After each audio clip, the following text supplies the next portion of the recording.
How to delete Discord server on your mobile device. So let's see in this video. Before moving forward, make sure to like this video and subscribe our channel. So let's begin. First of all, you need to open up your Discord application on your mobile device.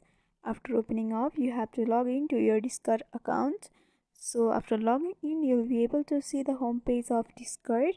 So in order to delete a server, first you need to select the server which you want to delete.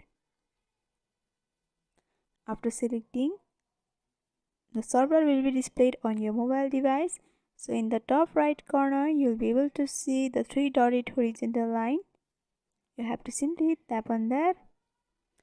And here you'll be able to see the settings option on the right hand side. So you have to go through it.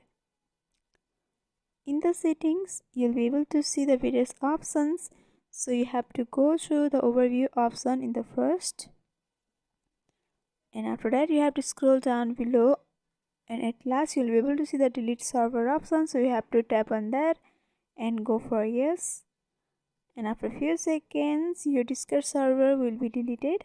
So by following this simple step you can delete Discord server. So hope this video was helpful. Don't forget to like, comment, share and subscribe our channel for more videos like this. Thanks for watching.